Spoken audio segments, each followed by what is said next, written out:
biracial celebrities who could pass as white. The last one, no one guessed. Number 5, Maya Rudolph. The comedian and actress is often thought to be white. Few people realize her father is white, and her mother was African-American singer Minnie Riperton. Her lighter skin and features often lead to this assumption. Number 4, Zendaya. This talented actress and singer is often mistaken for being white. Her fair complexion and delicate features contribute to this misconception. Her father is African-American, and her mother is white. Number 3, Rashida Jones. Known for her roles in Parks and Recreation and The Office, Rashida is often assumed to be white. Her father is famous music producer Quincy Jones, and her mother is actress Peggy Lipton. Number 2, Wentworth Miller. Known for his role in Prison Break, this actor has fair skin and blue eyes. Many people think he is white because of his appearance. His father is African-American and Jewish, while his mother is white. Number 1, Tracy Ellis Ross. The star of Blackish is frequently mistaken for being white. Her father is music business manager Robert Ellis Silberstein, and her mother is legendary singer Diana Ross. 5 by... Okay, shalom, shalom. Kwam Yasha'Allah, Koholoimala, Yahweh, Bahashim, Yahushai, Bahashim, Kahakodash. Double honors to our apostles and elders of Great Millstone who rule well, and that by the Spirit taught us His beautiful truth. Just want to say the water to all the H.I.M and Akwaf that's out here sincerely keeping the laws, the statutes and commandments of Yahweh Bashim Yahushai to the best of their ability. This is Yah Hanan Nawaf, just coming at you with another quick lesson, praying that it's edifying by the Spirit. And this is something that pretty much like a back to the basics lesson, to let our people know that this is not a skin color thing when it comes to Israelites. And you know, the Lord gave all nations a biblical nationality, and there are people out here that look like they're so-called white, but they're not actually so-called white people. And there are people out here that look like they're so-called black people, and they're not actually so-called black people. Because biblically, your seed line will go through your father, and that's exactly what you are. So if you notice, I think it was 5 celebrities in this particular video, and 2 of them were actually Edomites, and the other 3, if I'm not mistaken, there were Israelites. Because again, your seed line goes by your father. Whatever your dad is, that's exactly what you are. Only in the Americas, I think in the 1970s, they made biracial and mixed popular in the household, you know, where people actually was using those terms. But the original way that it goes, you are exactly what your dad is, according to the scriptures. We go with the scriptures. We don't go with the so-called white man's science, because this guy, he lies about every fucking thing anyway. But he doesn't want everybody to know who they are anyway, because if you figure out who he is, which he's that fugitive, man. He's been on the run for quite some time, and he doesn't want the world to know that he's a damn Edomite. So let's play the video back, and I'll grab the scripture so we can just pinpoint these people real quick, right? I think the very first person was an Edomite. Let's see. Racial celebrities who could pass as white. The last one, no one guessed. Number 5, Maya Rudolph. The comedian and actress is often thought to be white. Few people realize her father is white, and her mother was African-American. Okay, so that makes her a so-called white woman. And again, this thing is not about colors. You have to get rid of that color thing when you come into this truth. You have to get rid of that color thing. You don't want to play the color thing in this truth, because you know you don't want to offend one of the little ones. And I mean, if they're part of the elect, they're going to get it anyway.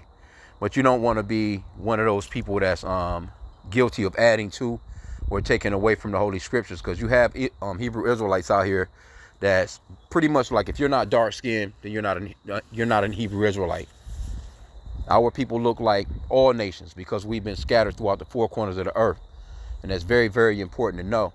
Because we've had, well, not us in particular, but we've seen camps that have had people come up, bow down, kiss their boots, and do all this other silly shit. And you see videos all the time where they'll just kind of shun a person and will never ask them, well, what's your nationality? What's your father? Do you know who what your grandfather was? You know, they never ask those questions. They just get to, blurting out, oh, you're an Edomite, you're going into slavery. No, you don't want to be like that. You know what I'm saying? Just teach the scriptures, because if the scriptures resonate with their spirit, then they're an Israelite, man. You know, because it's not going to resonate with no heathen.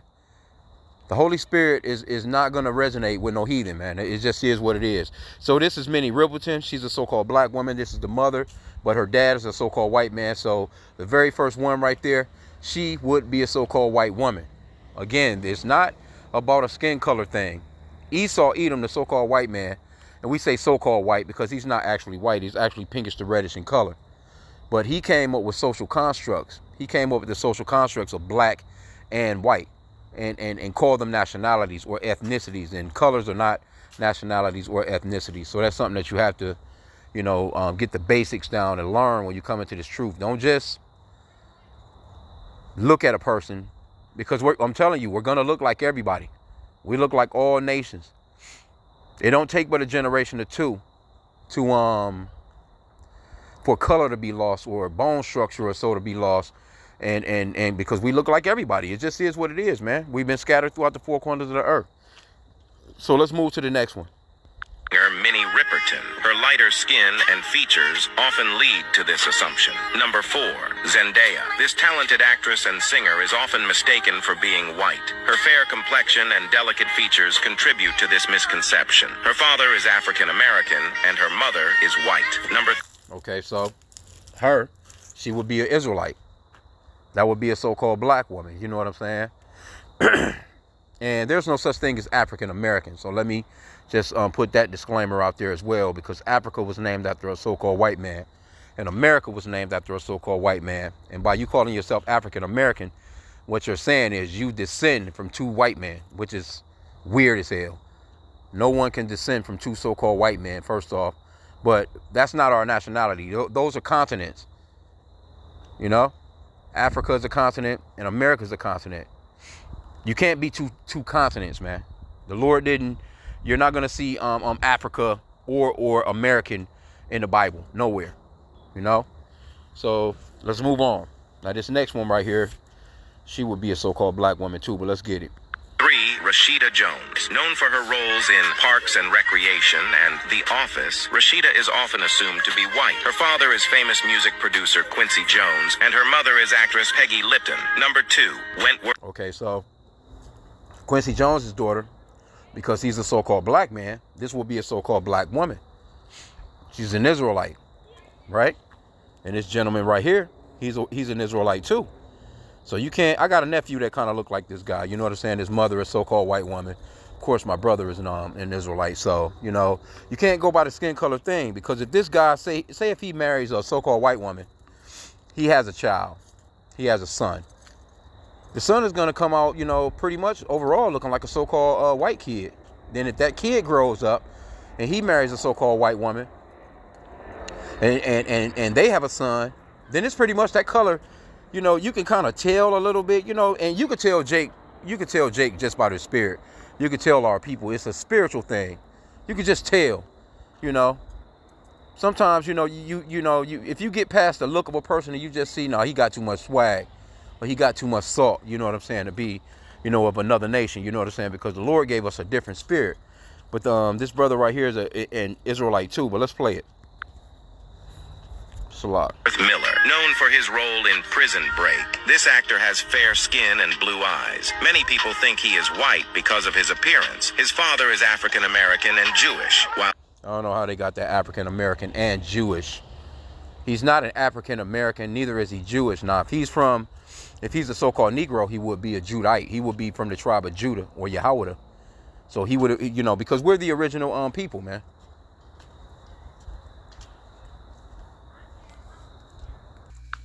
Okay, but let's get off into these scriptures real quick to just prove what was said here. And again, you know what I'm saying? You can clearly see, it doesn't take but a generation or two. That's just like, you have Patrick Mahomes, his dad, dark melanated man, married a so-called white woman. You got Patrick Mahomes, which is very, very light-skinned.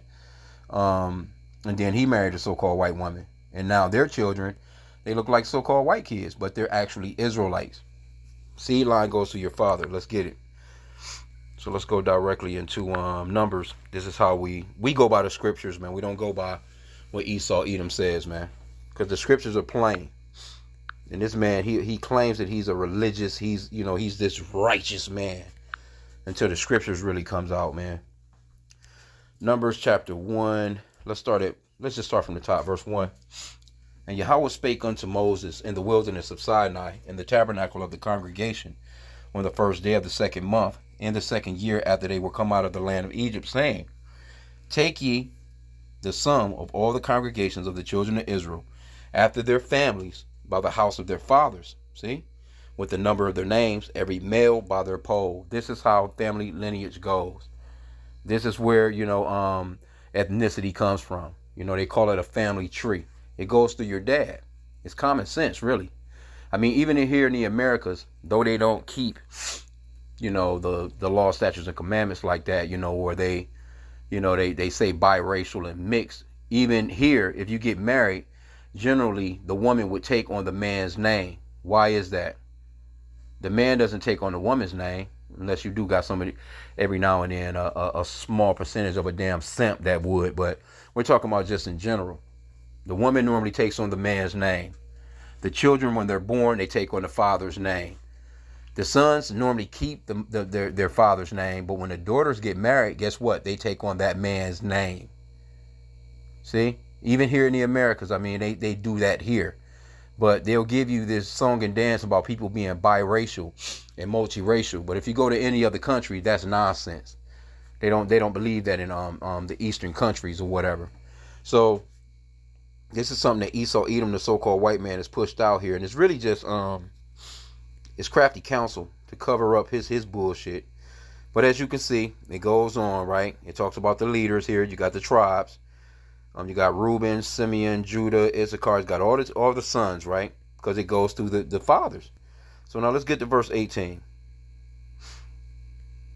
And that's why when you see a lot of these long genealogies in the scriptures, it's always, this man begot this man. This man begot this man. This man begot this man. In certain situations, you'll see a woman's name here and there, and it's pretty much to explain a concept of the what's being said in a sense, but it's really all about the male. It's nothing to do with the woman.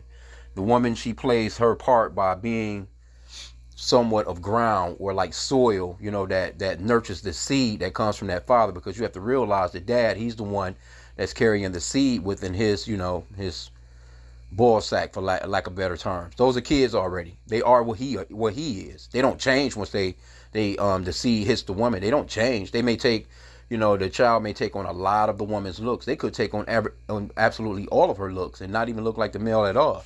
But that seed is still what he is. You see? So now verse 18,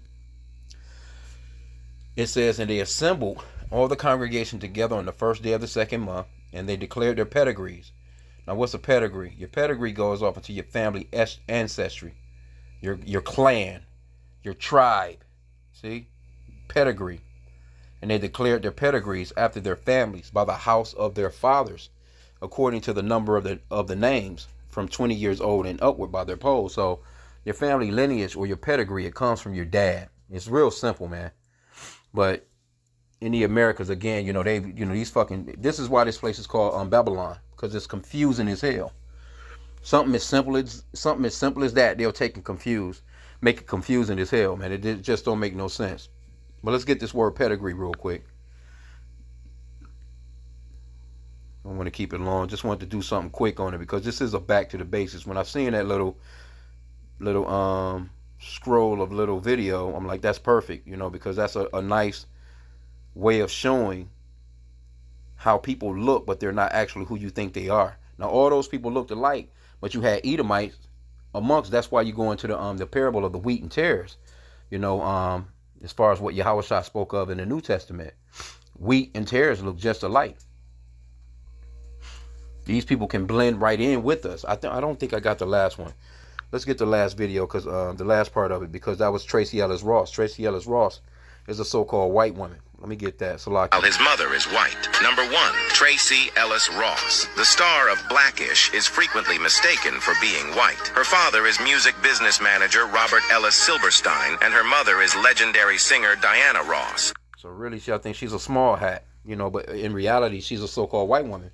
But see, they take on those features of the woman, and instantly you think that this is a so-called black woman. And our people don't know no better. That's the reason why so many people are about to run out here and vote for Kamala. They don't, I don't know what she is. But if going by what her father said, if what her father says is true, then Kamala Harris will be a so-called white woman, because he explained that his mother was pretty much raped by, a so-called white man or a slave, whatever, owner or some shit like that. So if what he's saying is true, then she's a so-called white woman. Now she could be a so-called black woman. I guess it's up in the air, but I don't know. You know what I'm saying? But we do know that, they slipped Obama in. See, Obama got that same look too. He looks like a so-called Negro, but he's not actually one of us. Everyone with melanin is not the same person. That's something that you have to really, really understand. Just because they have a little, like the Maury twins, they would have been perfect for this video too. Jussie Smollett, motherfuckers like that. Those are Edomites. Those are so-called white people. They're not a part of our nation. And so the Lord, he's going to get down on them. You know what I'm saying? Because they were going to be bundled. You had to go into the parable of the wheat and tares. And we can get that real quick. But let me get this word pedigree real quick. Or they have it as a phrase, Yalad. And they declared their pedigrees. H3205. To bear, bring forth, begot, gender, travail. To bear, bring forth, of childbirth, of distress, of wicked behavior, to begot. And that's what it really means, to begot. Let's go into it directly here. It says to a primitive root, to bear young, causatively, to begot, medically, to act as midwife, specifically to show lineage. But it's just really, it's going off into that word begot, which means, pretty much overall, your father's father is your grandfather. Your father's father's father would be your great, so it goes through the dad. It just is what it is. We know that it sounds pretty harsh. A lot of these Americans especially don't want to accept it, because you're living in a woman's world. But the scriptures talks about how the Lord would do a new thing in the earth. He will make a woman compass a man. So you're living in a world where the woman is placed on this pedestal, and she's being seen as the almighty head of the household, which is off as hell. So it offends a lot of women when they hear that. Like, what do you mean I don't matter? No, you matter. You know what I'm saying? But the seed line goes through the dad. It just is what it is. The Lord created Adam first. He didn't create Eve first. I mean, it is what it is, man. That whole lineage coming through, that all, they come from Adam. So, let's see though. I always like to bring this out too. Let's put in wheat and tares, and what you're gonna see is they look exactly alike until a certain point. Once they grow all the way up, that's when you harvest. You know what I'm saying? And until then, you really don't want to harvest, because they look exactly alike. If you was trying to tear up, they're pretty much weeds. And what do you do with weeds? You don't want them to strangle out the growth of your regular plant that you're growing. So, but in the case of wheat and tares, farmers, they generally allow them to go ahead and grow together until the harvest. So here you go right here. This is a perfect example. They look very similar. Wheat and tares. On the left of this picture right here, you have your wheat. On the right of it, you have your tares. See, but they look very similar. So now let's go off into the parable of the wheat and the tares with Yahushua.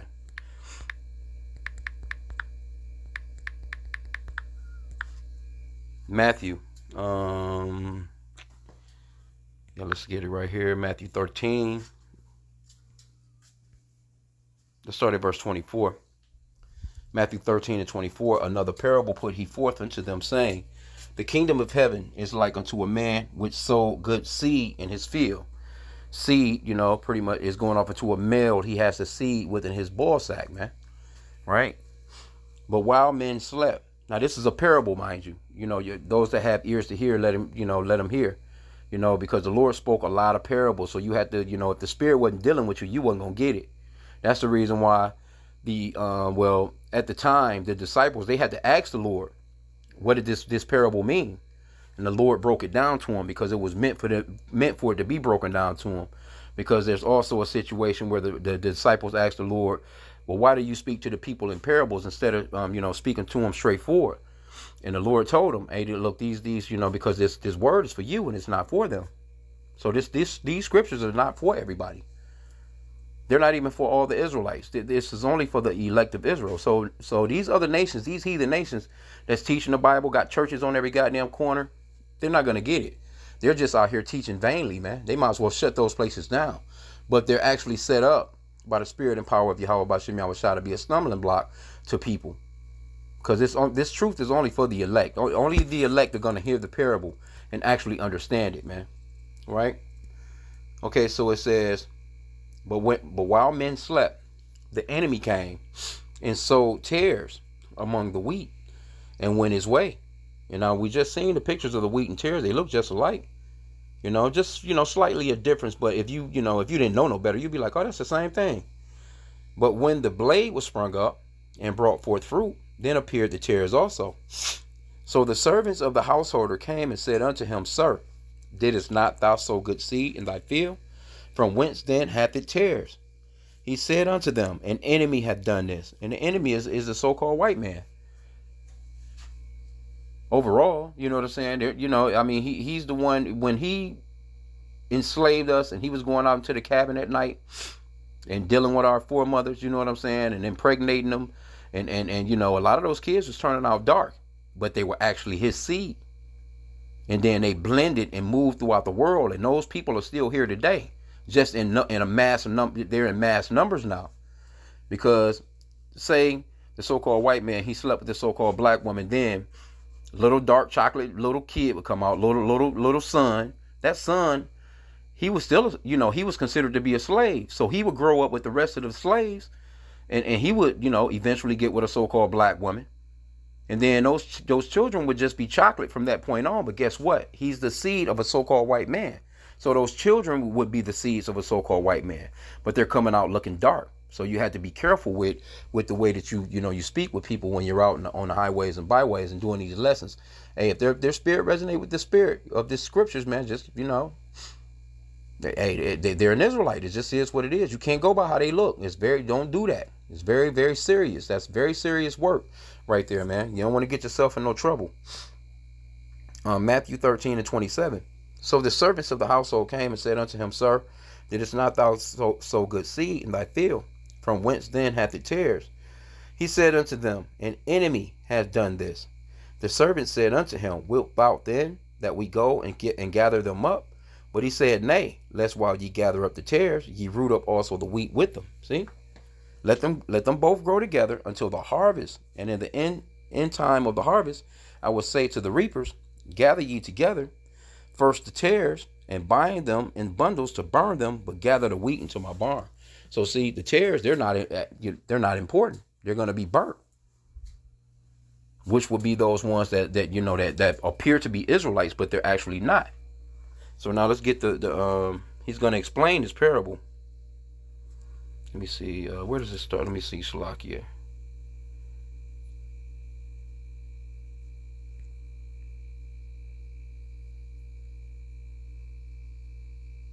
Where does it start at? Shalakia. It normally says it. I think I done went too far. Shalakia, bear with me real quick here. Okay, so Matthew 13:36, it says, Then Yahushua sent the multitude away and went into the house, and his disciples came unto him, saying, Declare unto us the parable of the tares of the field. So they wanted to know what was he talking about. And he answered and said unto them, He that soweth the good seed is the Son of Man, right? The field is the world. The good seed are the children of the kingdom, but the tares are the children of the wicked one. See? You can't get around that, man. The enemy that sowed them is the devil. The harvest is the end of the world, and the reapers are the angels. As therefore the tares are gathered and burned in the fire, so shall it be in the end of this world. See? So you have these Christians that's running around out here talking about how the Lord loves everybody. No, the scriptures clearly says right here that there's a wicked people that's out here. That there's an enemy, and that enemy has children. And you can take that back to, pretty much, Cain, Abel. When it goes off into, talks about how pretty much those two seeds would be at pretty much beefing throughout time, roughly paraphrasing. The foot will be on the heel. Salakia. Let me see. Let's actually go back to that. I'm trying to think how it was worded.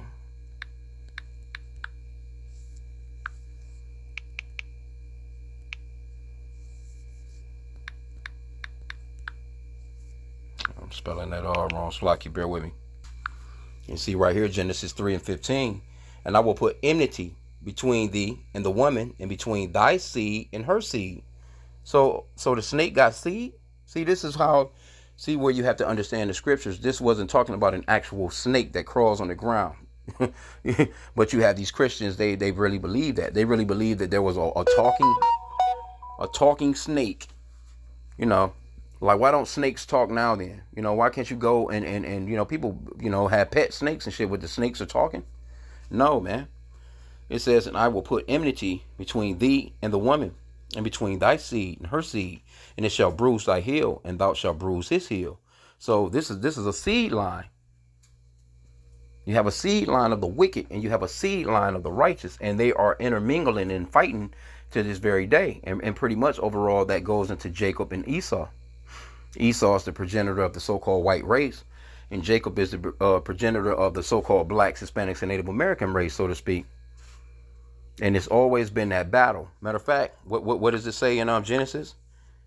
Genesis, when it comes to Esau and his brother Jacob, they was fighting in the womb. Let me see here, Salakia.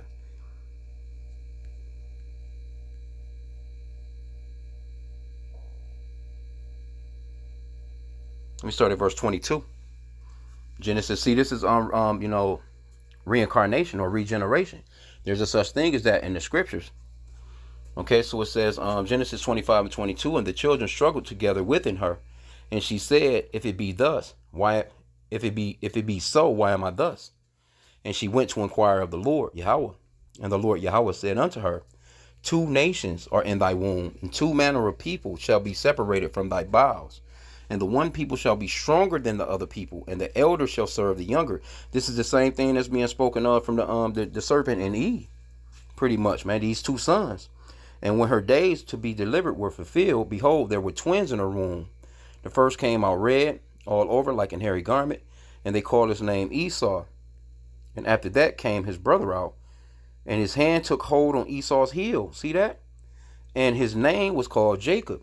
And Isaac was 80 years old when she bare them. So this is a spiritual war between 2 manner of people, Esau, Edom, and Jacob, man.